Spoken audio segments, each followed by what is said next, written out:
আরে তুই দে মরিচ খাইয়ে লাইতে পারবো, কোনো সমস্যা নাই। মরিচ খাওয়া আমার দ্বারা কোনো ব্যাপার, খালি চাই চাই দেখ খাই কিরকম। ভাবলো এই খাইতে যাই তো আমার পুরাই কাম শেষ। ওরে কি একটু তাড়াতাড়ি আমার পানি দিয়ে গেলাম। আসসালামু আলাইকুম গাইস, আশা করি সকলেই ভালো আছেন। আর আজকে অনেক বৃষ্টি হইতেছে, আর আমি বৃষ্টিতে ভিজবো না এটা কোনো কথা? আর একা একা ভিজবো, একা একা ভিজতে ভালো লাগে না। এই জন্য ছোট বোনের জোর করে টাইনে নামাইলাম যে তুই আমার লাগে একটু ভেজ। পরে নামানোর পরও আমার থেকেও পাগলামি একটু বেশি করতে আছে, তাই গেরিটা ধরে দিলাম একটা ছেঁচা। খা দেখ কেমন লাগে এখন। যাই হোক, আজ বৃষ্টি নামছে ঠিক যেন আমাদের মুড বুঝেই। আমি জানালার পাশে বসে ভাবছিলাম এই বৃষ্টিতে সেই লেভেলের একটা ঘুম হইবে।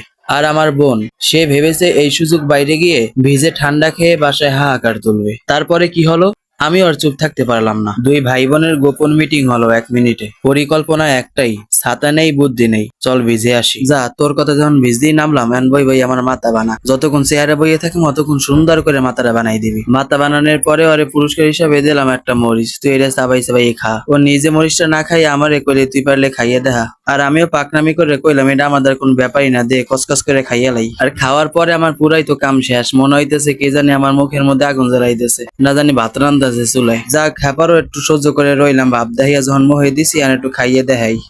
মনু কি ভাবছো মুই খাইতে পারবো না? মহে যখন দিছি তোকে খাইয়াই দেখা, মনে হইলে তোরা আবার কবি ভাব দেখাইলাম। খাইলাম তো ভাব দেখাইয়া, এখন যে আমার মধ্যে কি হইতেছে আমি ভালো জানি। মুখ দিয়ে পুরা লোল বাইরেই গেছে। আর আপনারা কেউ ভুলো এরকম ভাব দেখাইয়া কেউ মরিচ খাইয়েন না। আচ্ছা বন্ধুরা, সকলেই ভালো থাকো, আর মরিচ খাওয়ার দাওয়াত রইলো। Bye bye, tata.